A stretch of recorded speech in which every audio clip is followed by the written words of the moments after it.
Hi, welcome to MATH336, Lecture 7 on Section 1.1. And today I'm actually trying a different microphone. I'm using this lapel mic. And just to give you a sense of what the difference is, I'm going to switch now. So now this is on this microphone here. And this is the microphone I've been using all this time. But if I switch it to the lapel mic, so this is the lapel mic now. So this one right here. Now I'm a little bit worried that when I'm working on the iPad that it may sound different, but let me know if you prefer the lapel mic or if you want me to go back to using the AirPods mic. Okay, so let's get started. Today we're going to be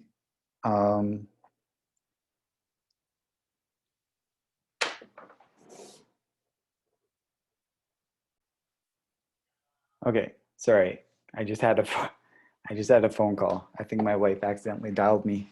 Okay, all right, so let's get started here. And we're going to be talking about substitution methods and exact equations. All right.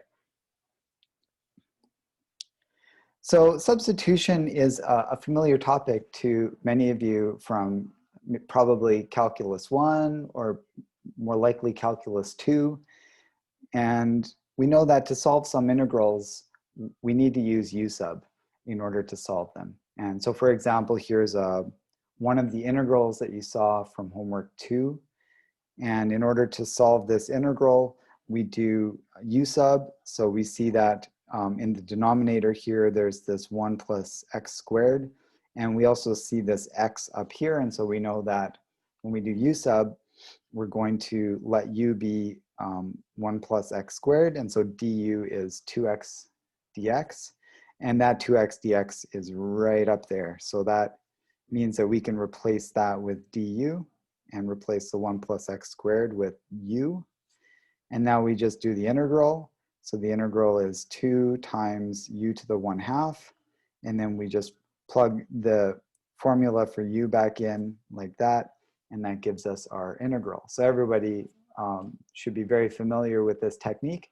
Well, the same thing is going to be true for differential equations. There's some differential equations that also work quite well with the same technique. So here's an example of a differential equation where currently with the techniques we have, we don't have a way to solve this differential equation because it's not separable and it's not linear. And those are basically the two things that we are looking for when we want to solve a differential equation at this point. So let's try u sub. Now in the book, they tend to use v instead. So I'm gonna follow what the book is doing and use v for this. So it seems like this looks like a pretty obvious choice for what we could let v be. So let's go ahead and try that. So 4x plus y. So that means that y is equal to v minus 4x. And let's take the derivative. So y prime is, now remember, v is going to be a function of x. So we're going to take the derivative of v with respect to x, and that gives us v prime. And then we have minus 4 for the derivative of negative 4x. Okay, so now I think we're in shape. We can now plug everything in. So we have a formula for y prime. It's v prime minus 4. And then we have a formula here for, yeah, so this is going to be v squared, right? Because 4x plus y is v. Okay, so then we get v is equal to, v prime is equal to v squared plus 4. And I believe that this is going to be separable. So we have dv dx is equal to v squared plus 4. So we'll do the standard trick with a separable equation. We're going to move this dx up here, and we'll move this function v down here. And that is going to give us the following. So we're going to have dv over v squared plus 4, and that's equal to just 1 times dx. So there we go. So then we integrate both sides. Now this integral actually requires substitution. So let me just make sure here. Right. So this is one of these trig sub ones that we need to use. So for trig sub, let's go back to this cos squared plus sine squared equals 1. And if we divide both sides of that by cosine squared, then we'll get 1 plus sine squared theta over cosine squared theta. Oh, let me make a little bit more room here for this. Is equal to 1 over cosine squared theta. So that gives us 1 plus tan squared is equal to secant squared, like that.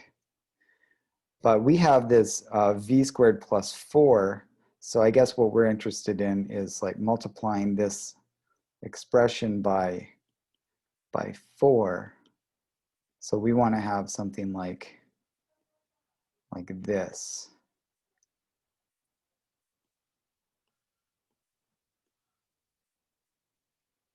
Like that. Okay, so that suggests that we should let v be 2 tan theta. Yeah, so v is 2 tan theta, and then dv is going to be 2 secant squared theta d theta. So the derivative of tangent is secant squared. Okay, so there's our substitution. And how does this help us? Okay, so let's plug that in to our integral here. So dv is 2 secant squared theta d theta, and the bottom will be 4 plus, and then 2 tangent theta squared, and that'll give us 4 tangent squared theta. And then the other side of the integral is just that. I'll just write it like that for now to avoid any confusion. Okay, so now we have 2 secant squared theta d theta, and the bottom, as we know from this trig identity over here, that the denominator is going to be 4 times secant squared.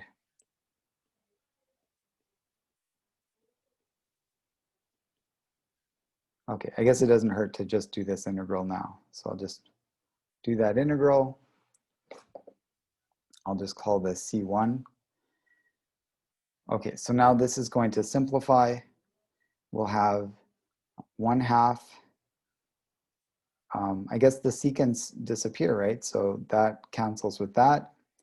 And we're left with just a d theta. Okay, so integrate that.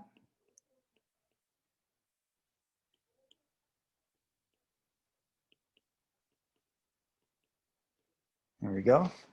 Nice and simple. And finally, let's see. So we need to replace that theta with a function. So that theta is going to be tan inverse of v divided by 2. Let me just insert a page here. Oops.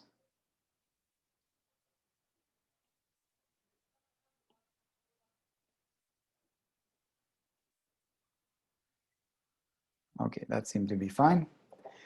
So theta was tan inverse of v divided by 2.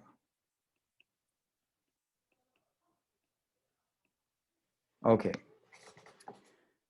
All right, so that's still not the final answer. Oh, I do see that there is some stuff showing up there. I think I can just go back like this and then do that.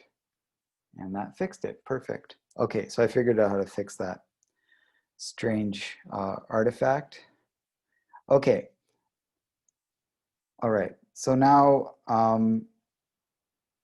now we have, so that was one formula. So maybe I'll just write that over here just quickly. So we had V was equal to 2 tan theta, and so theta was tan inverse of V divided by 2. And I guess we should also recall what V is equal to. So there it is right there. So V is equal to 4x plus y. So I will just put that right here so we remember what that is. Okay, so I think we can now just put that in here. Maybe we could solve for v first and then make that substitution. So yeah, I think we can solve for v here. So we can do multiply both sides by 2. So we get tan inverse of v over 2 equals 2x plus 2c1. And then we'll have v over 2 is equal to tangent of 2x plus, let's call this c. So we'll say c is equal to 2c1. Okay, and then multiply by 2.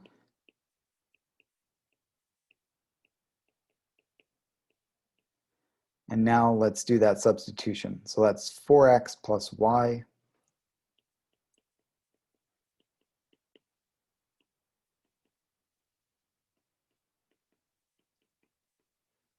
And finally, we get our formula. So y of x is equal to 2 tangent of 2x plus c minus 4x, right there. Perfect. So there's our final answer.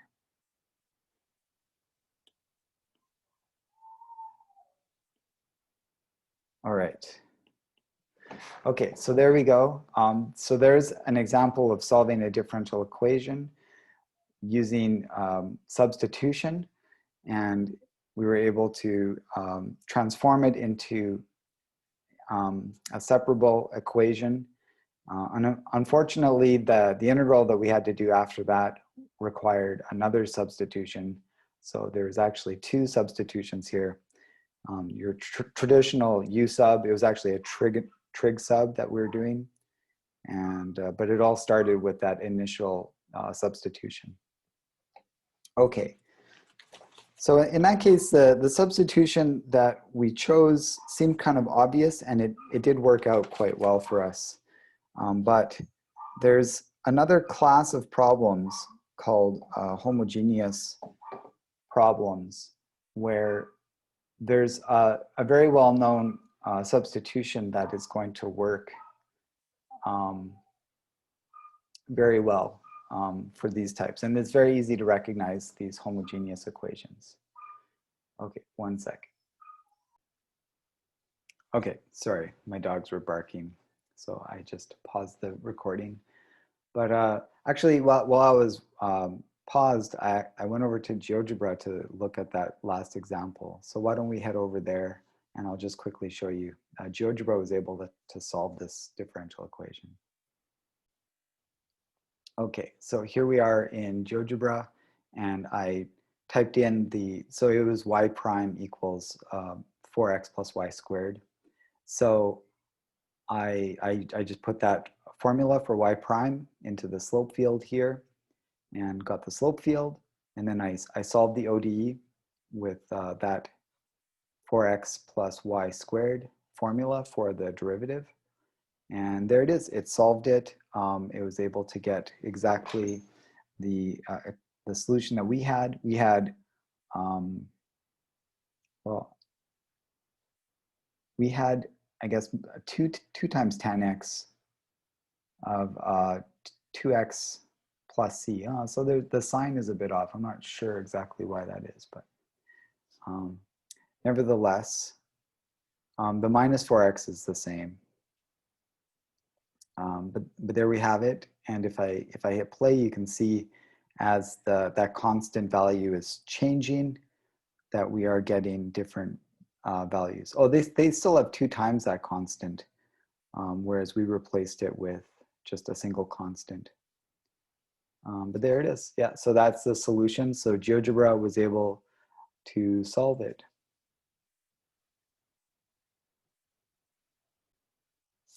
Okay, so here we are back. Now, going on to homogeneous equations. So these equations are extremely easy to recognize that they are homogeneous, and then we immediately know what the substitution is. We don't have to play around too much. Sometimes figuring out what the correct substitution is can be pretty challenging, but in this case, it's not challenging at all. So we'll see how this works. Now, a homogeneous equation or a differential equation of this form is called homogeneous if when you go and look at the powers of the x and y that are in front of the derivative, and then any other terms that appear will be a product of powers of x and y. And it's going to be called homogeneous if when you add up these exponents here, that you always get the same value each time. So m plus n is equal to the same thing that you get from adding p plus q, and that's the same as adding r and s. So let's just look at some examples from the exercises in the book of differential equations that are homogeneous. So here we have 1x and 1y. So that's 1 plus 1 is 2. So we have 2 there. Here we have x squared, and then there'll be like a y to the 0. So 2 plus 0 is again 2. So we have 2 here, we have 2 here, and here we have 2 y's and no x's, so again it's 2. So we have 2 in each case. 1x, 1y, 2 x's, and 2 y's. So we always have the same number of x and y's in total, and that means it's homogeneous. Now here we just have 1x, we have 1y, okay, so that's the same. And then we have the square root of x times y. That means we have half an x and half a y. So it's x to the 1/2 and y to the 1/2. And so in total, 1/2 plus 1/2 is 1 again. So we get a total of, adding the exponents here, we get 1, 1, 1. So it's homogeneous. Now here we have 1x and 2 y's, so we have 3. Here we have 3 x's, so it's 3 again, and here we have 3 y's. So again, it's 3. So 3, 3, 3. This is a homogeneous equation, and we're going to see what is the substitution that we should be doing to solve all these types of problems. Okay, so what do we do? So the idea is that if you have a homogeneous equation like this, then what you can do is divide both sides of this homogeneous equation by x to the k. And the k is just whatever this sum is, right? So in the first example, this k would have been 2. Here k is 1. And here k is 3, right? So whatever that total sum, when you're counting all the x and y's, however many that is, that's what you would divide by. And if you divide by that x to the k, then the first term is going to simplify to just be y divided by x to the power n. This one will be y to the divided by x to the power q. And this is y divided by x to the power s. And as soon as you make that division, when you divide both sides by x to the k, you'll see that in each time you're getting a y divided by x. And that tells you that that should be your substitution, or it's a good indication that that's what you should choose for your substitution. And indeed, it will always work. So you would just let v be equal to y divided by x, and you're going to be able to solve this homogeneous differential equation. Okay, so let's go ahead and do an example of a homogeneous differential equation. So here, this is one of the ones that we just saw above. So there's 1x, 1y. So there's 2 here, and then there's 2x's and 2y's. So it's homogeneous. So I'm going to divide by x squared. So I will go ahead and divide this by x squared. Let's see. So let's just do this carefully this one time. So I'll distribute the x squared already across this. And then what do we get? So here this x is going to cancel one of those. So we'll have a y over x. These will both cancel, we'll get 1. And here we'll get a y divided by x squared. Yeah, not cancel, but squared. Okay, so let's write it out. So we have 2 y divided by x times y prime. That's equal to 1 plus 2 times y divided by x squared. Okay, so this is homogeneous, so we're going to do the substitution. V is equal to y divided by x. And that means that y is going to be equal to x times v. And so y prime will be what? So now we're going to do a product rule because v is a function of x. So we're going to do x times v prime, and then plus the derivative of x, which is 1. I'll just write it in, times v. So that's product rule. And just to write it again, that is the formula that we want. So let's just remember that. Now we can go ahead and plug that in to the differential equation.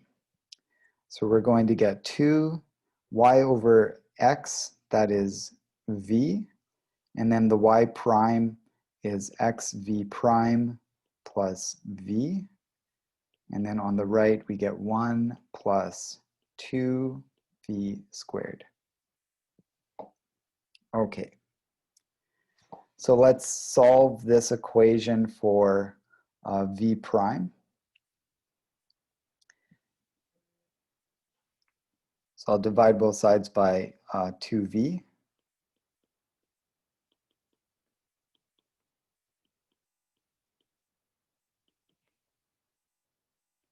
So that's just v once we divide by 2v. And then I'm going to subtract v from both sides and divide by x.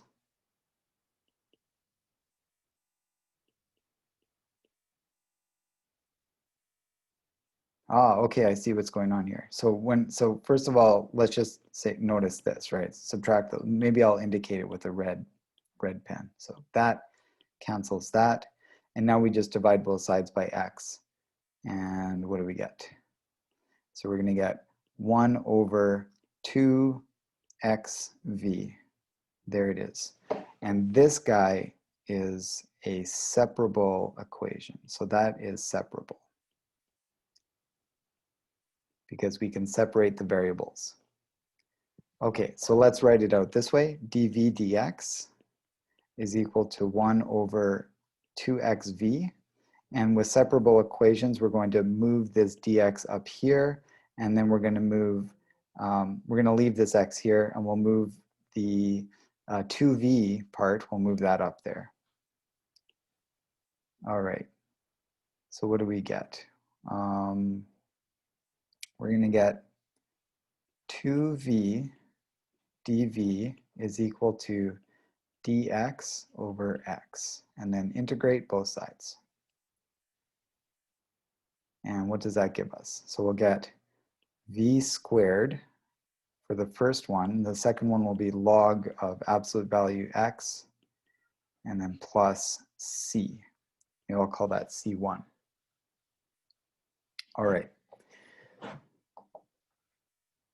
So let's see now. So v squared is equal to, so that's y over x, right? V is y over x.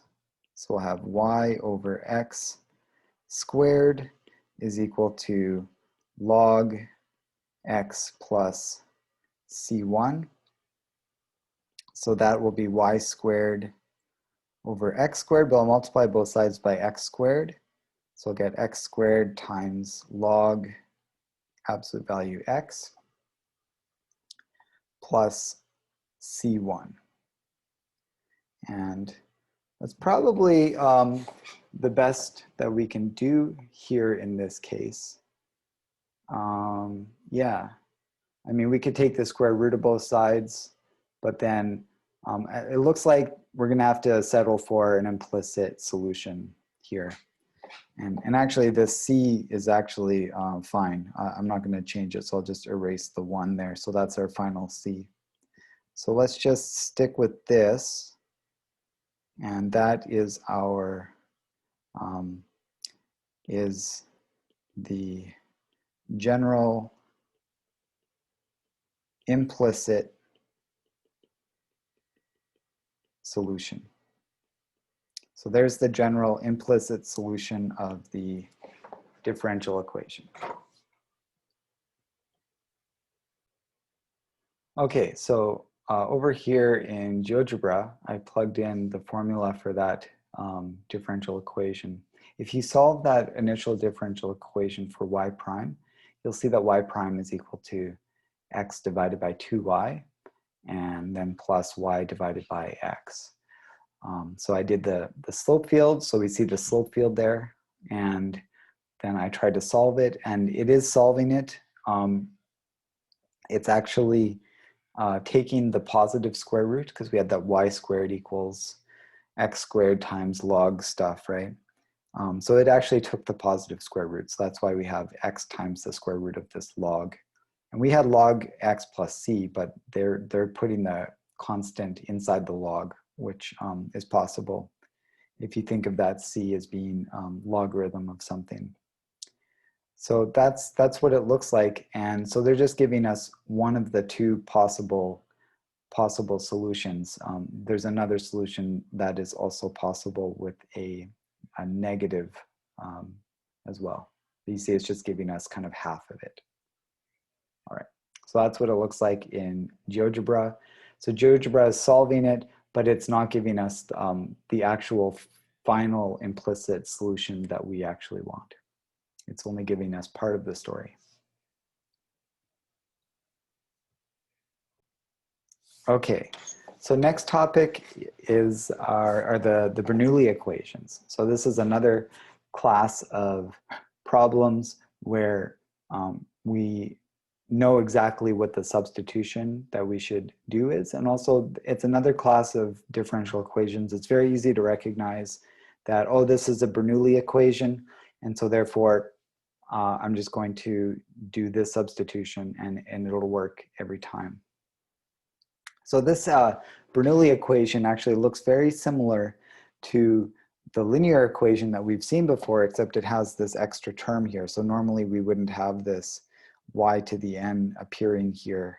If it was just a linear equation, this thing would not be here, right? So that would be linear. But with that y to the n, so a power of n over there, this gives us a Bernoulli equation. Now, of course, if n is 0, then that's the same as saying, you know, y to the 0 is 1. So that's the same as just getting rid of that. So if n is 0, then we get a linear equation. And if n is 1, actually, so then we have one y here, and we have another y here. We can put them together. So we can subtract this p of x over to the other side. So we'll put this over here, and then that will give us q of x minus p of x times y. And that is separable. So when n is 0 or n is 1, then we already know how to solve this. But when n is anything else, and it can actually be not just an integer, it could be any real number, we can solve it with this technique. So if n is not 1 or 0, then we can use this substitution. So you take that n and you just let v be equal to 1 minus n, and that substitution will give you a linear equation. So let's have a look at how that works. So here we have an equation, and I guess maybe we'll start by just dividing both sides by y squared and then see what we get. So dividing both sides by y squared, we'll get 2xy equals 6x times y to the negative 2. And now as soon as we've done that, we're like, oh, okay, this is a Bernoulli equation, and it is a Bernoulli equation with n equal to minus 2. So it's Bernoulli with n equals minus 2. Okay, so it wasn't obvious at first looking at the first equation, but as soon as we, tried to solve for y prime by dividing by y squared, then we see that it's a Bernoulli. Okay, so with Bernoulli, we know what to do. We're going to let v be equal to y to the 1 minus n. So what is that in this case? So that's y to the 1 minus 2. And that will give us v is equal to y cubed. And then we can actually take the cube root of both sides, and that will give us, well, I won't write it that way. I'll write it as v to the 1/3. Okay, so that's great. And now maybe I'll just put a box around this, so that's very useful. And then we can figure out what y prime is. It's going to be 1/3 v, let's see, so subtract 1, so we get negative 2/3, and then chain rule, so we have to multiply by v prime, because v is a function of x. So we're taking the derivative with respect to x. Okay, let's plug everything into the equation up there. So we'll have 1/3 v to the negative 2/3 times v prime plus 2x times y. Y is v to the 1/3. And that's equal to 6x times y to the negative 2. So that will be v to the 1/3 to the power negative 2. Okay. So let's multiply, I guess we'll multiply everything by 3, and they'll divide everything by v to the negative 2/3, and that will give us v prime plus, so that'll be a 6x, and then we'll have v to the 1/3 divided by v to the negative 2/3. So that's 1/3 minus 2/3. So 1/3 minus 2/3, and that will equal 1. So yeah, so it's just v to the 1 there. Okay, so that's perfect. And then on the right-hand side, we'll have 6x, and that will be v to the negative 2/3, and divide by v to the negative 2/3 is 1. So that is what we get after, multiply, whoa, I almost made a mistake there. So multiply by 3. So after multiplying by 3 and dividing by v to the negative 2/3, we get this equation here. And as promised, this guy is definitely linear. That is a linear, first order linear differential equation, and we know how to solve these equations. So how do you solve them? You figure out what your integrating factor is. So integrating factor is going to be the integral of, oh, exponential, forgot. Exponential of the integral of 6x. So whatever this thing is right here, that's the thing that goes into the integrating factor. Like that. So what is this row of x? Row of x is going to be the exponential of, let's see, integrate that, we'll get 3x squared. So that is our integrating factor right there. So it's the exponent, it's e to the power of 3x squared. Okay, great. Yeah. All right, so we're going to multiply both sides of our differential equation by e to the 3x squared. So we'll get e to the 3x squared v prime plus 6x e to the 3x squared times v is equal to 18x e to the 3x squared. And I need to add a page in here. There we go. Aha, yeah, and that stuff starts appearing at the bottom there. So I will just pop out and pop back in again, and it's gone. All right, so we're going to recognize, of course, this, after we multiply by the integrating factor, that's going to be a product rule right there. So there we have a product rule. And what is it a product rule of? Well, it should be the product rule of the integrating factor, 3x squared times v. And let's just check that quickly. So if I was to do the product rule on this, I would take this times the derivative of that, and that's what we have there.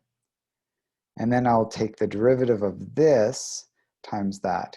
And what is the derivative of this? It is definitely that guy right there. Yeah, because of the chain rule. So that's it. So we got the right integrating factor. It's good to double check. And now we have 18x e to the 3x squared on that side. And we just integrate both sides. So we get e to the 3x squared times v. Integrate 18x e to the 3x squared dx plus c1 maybe, I'll call it c1. So e to the 3x squared times v, okay, we're going to integrate this, and I guess we could do a u sub. We could do a quick u sub here. Something like this. Du is then 6x dx. And we have an 18x dx. So that would be 3.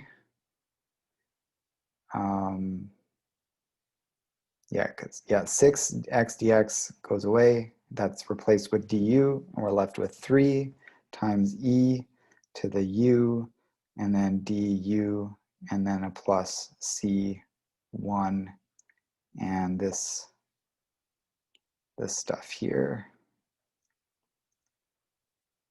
I don't know where to put it. Maybe I'll move this. I'll move this down, move this over here, and I'll put a little box around it. Okay.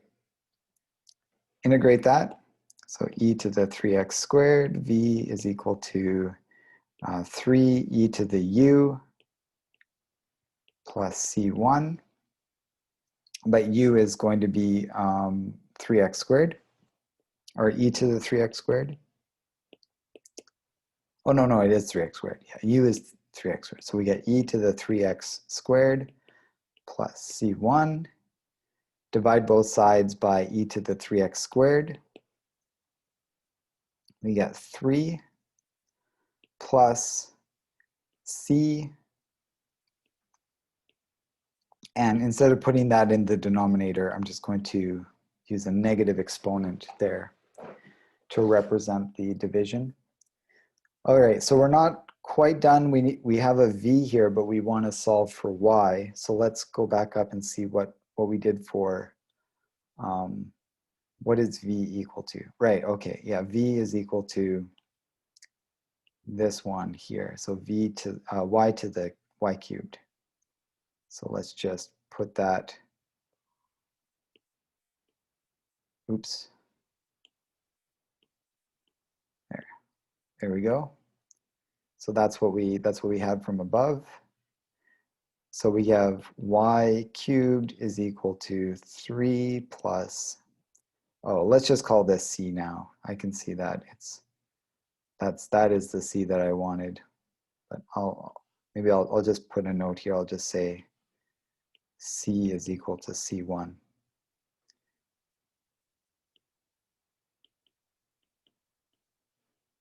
Okay, and then we can actually take the cube root of that. So therefore, that's our final y. So in this case, we get an explicit solution. We can actually solve for y, and we will get a cube root, I guess we could write it this way, cube root of 3 plus c e to the negative 3x squared. And that is our final solution right there. Great.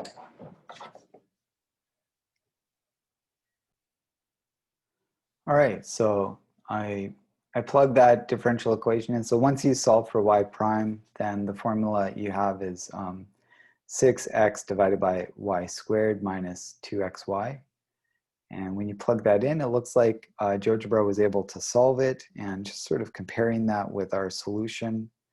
And that looks, yeah, it looks very, very much the same.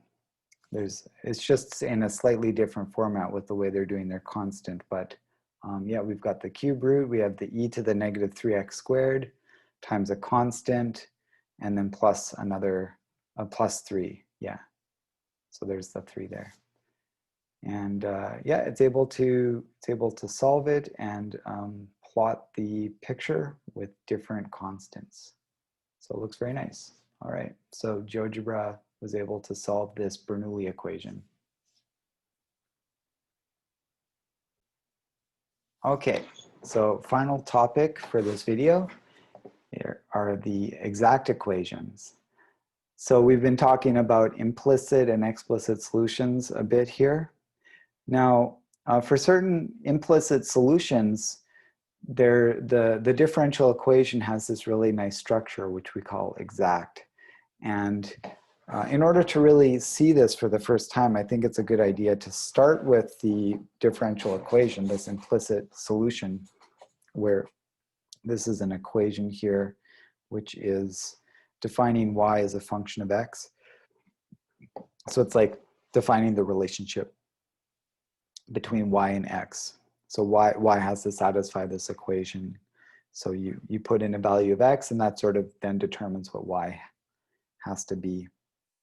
So there's an implicit solution, and let's do like the Jeopardy thing where we start with the answer and figure out what the question is.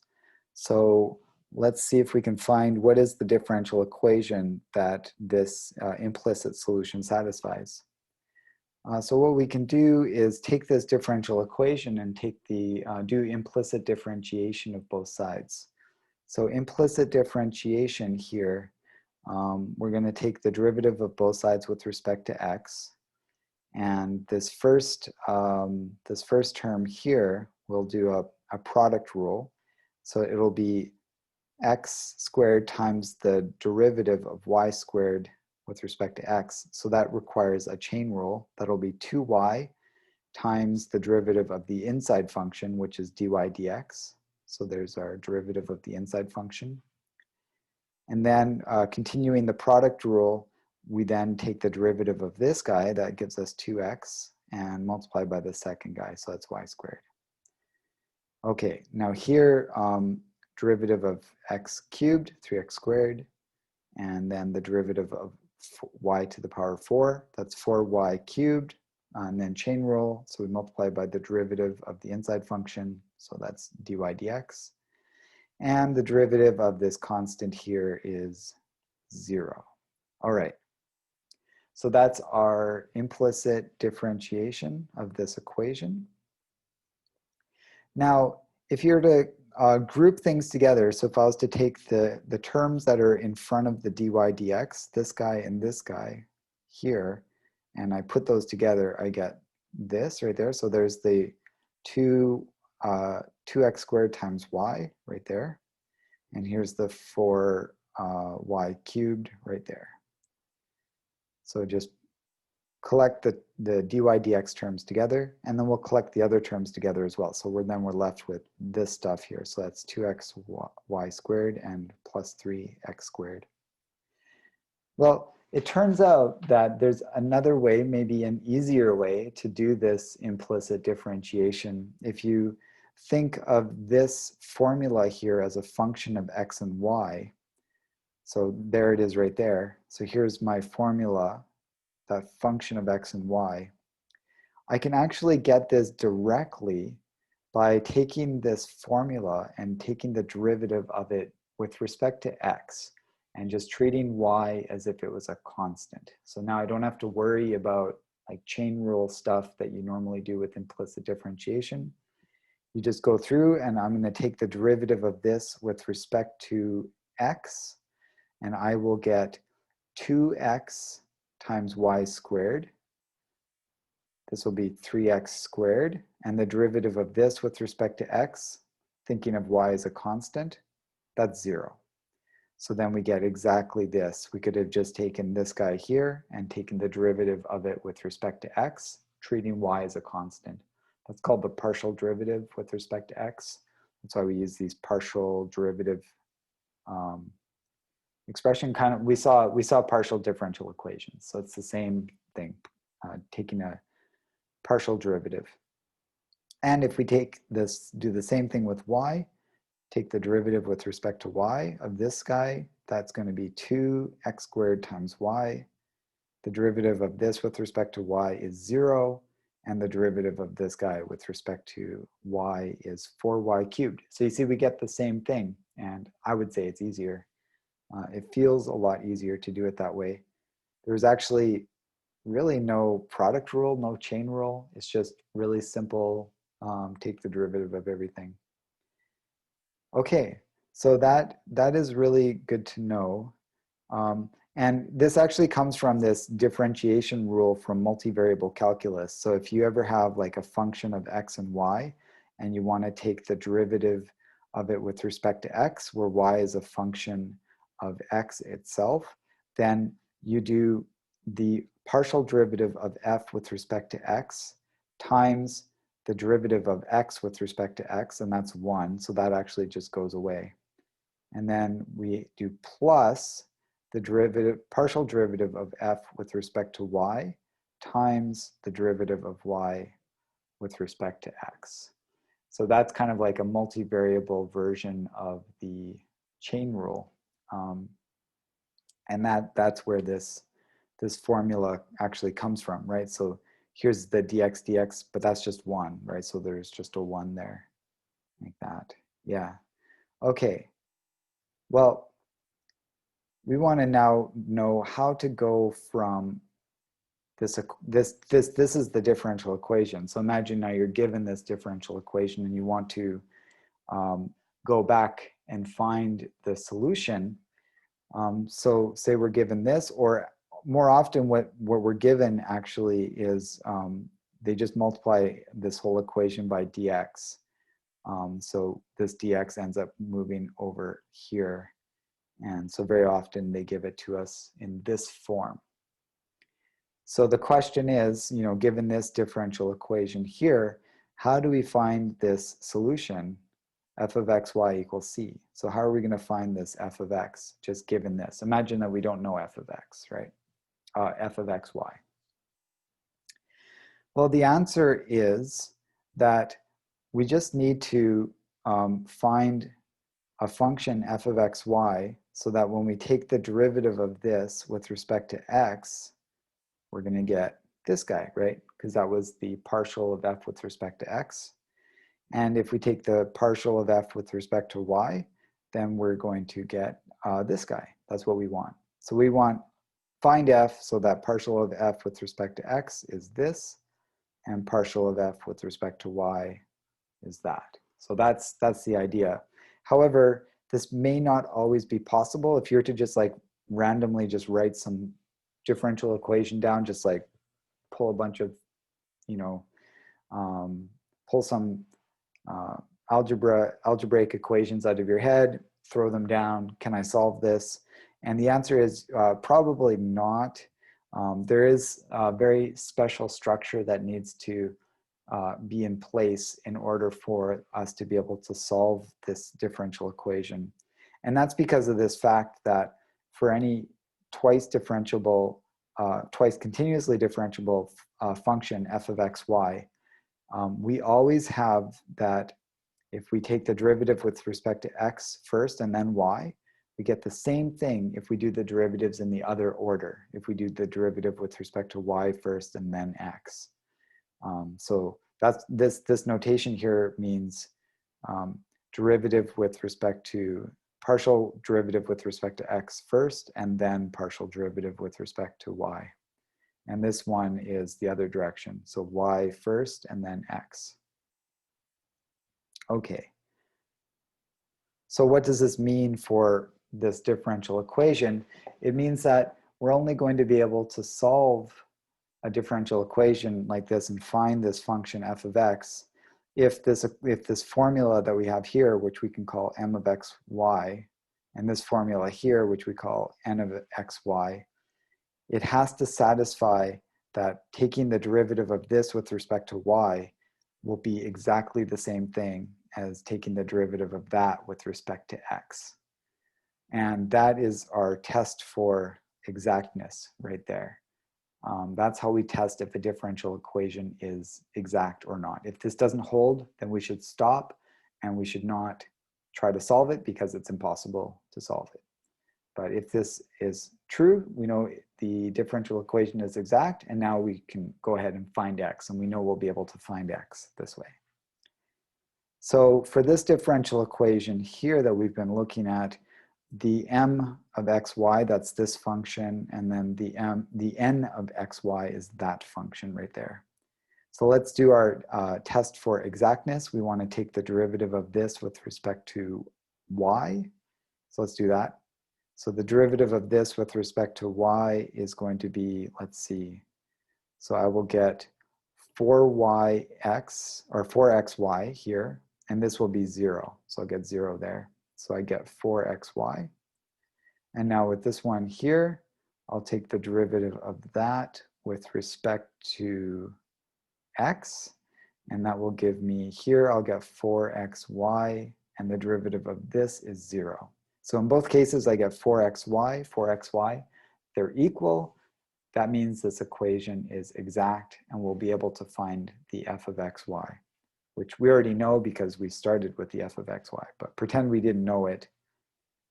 Now we know differential equation is definitely exact, and we can now find the f of xy. So how do we do that?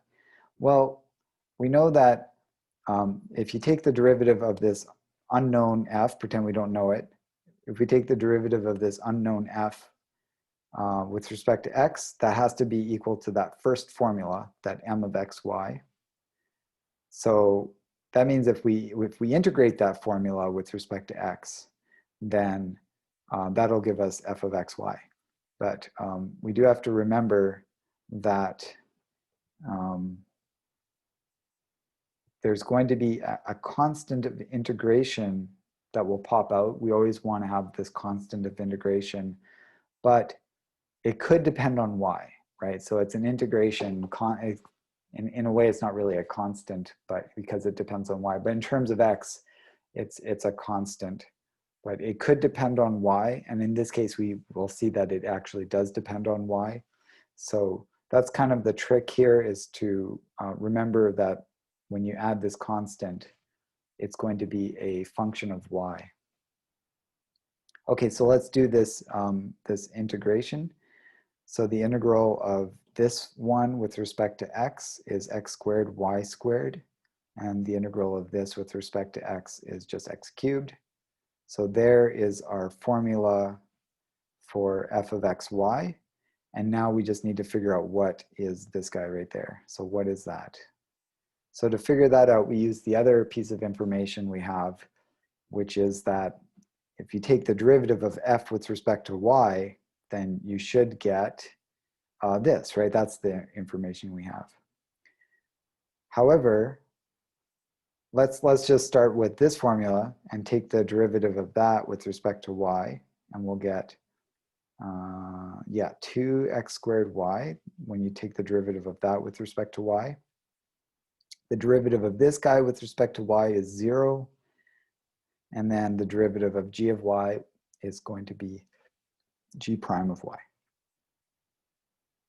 With respect to y. Remember, we're just taking the derivative with respect to y. Okay, so now we know that fy is equal to this, but we also know fy is equal to that formula n of xy. So let's just say this is equal to that. So put them together like that, and then let's solve this for g prime. Oh, look, so this cancels that, and then we're just left with, we're left with g prime of y is equal to 4y cubed, right? Because those guys canceled. So then how do we find g of y? We integrate. So we integrate this, and we're going to get g of y is equal to the integral of 4y cubed dy, and then plus some constant here. And in this case, we're just doing like single variable stuff, so it's just a regular constant. It does not depend on x. And what is the antiderivative of this? It's y to the 4th. Okay, so now what is our function?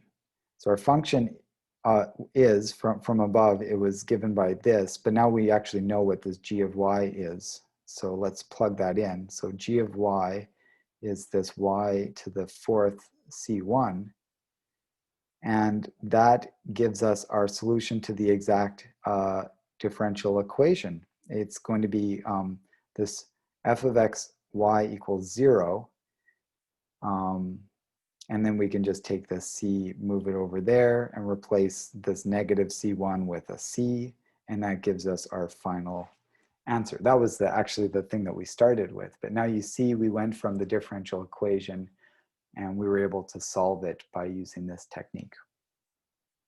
Okay, let's do this again. That was just to like give you an idea of what's going on. Let's do it again on an example here. So now this is going to be our m of x, y right there.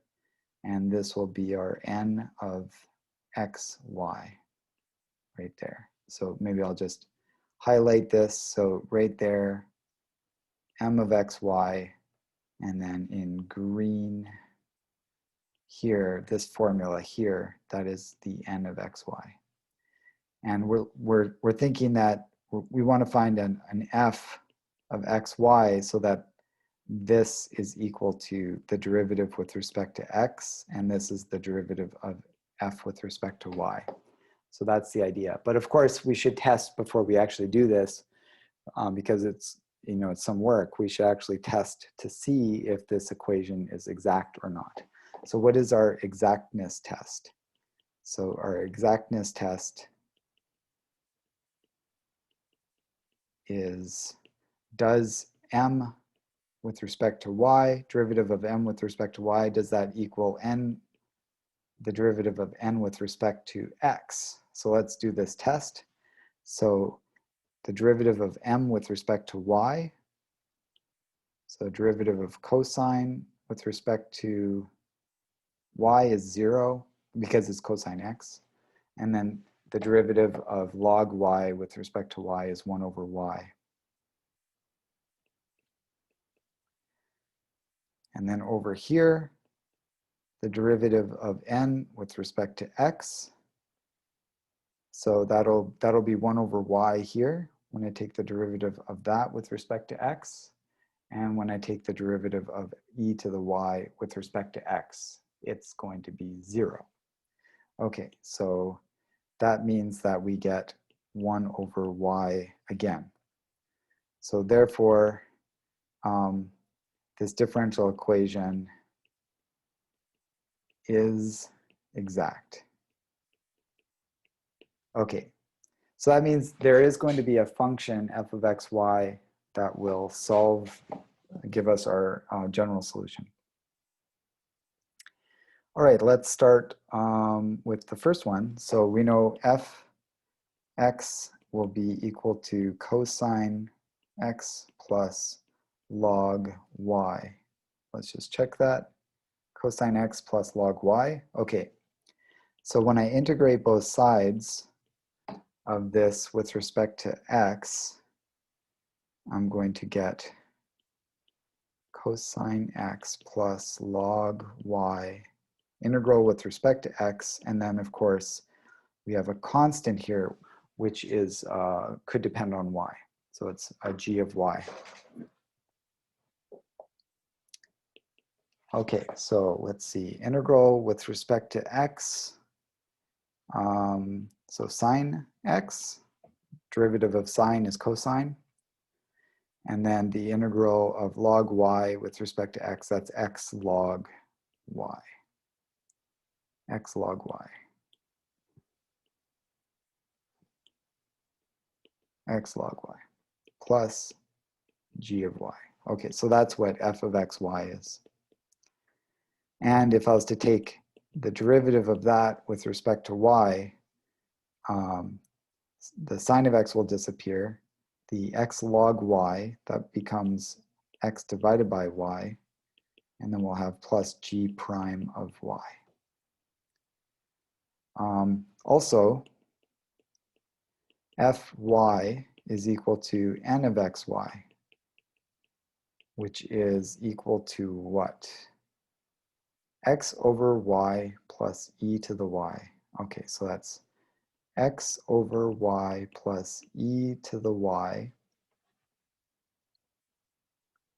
Okay, so that means that that this has to be equal to that. So let's write that down. X over y plus g prime of y is equal to x over y plus e to the y. So this cancels that, and we're left with g prime of y is equal to e to the y, and therefore g of y, I'm just going to integrate that. That's just e to the y plus a constant called c1. Okay, so therefore f of x, y is equal to, let's see, all right, there it is. So let me just copy this, grab that, copy, paste, okay.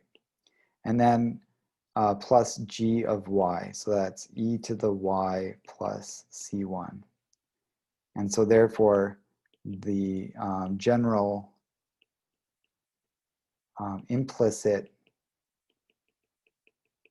solution is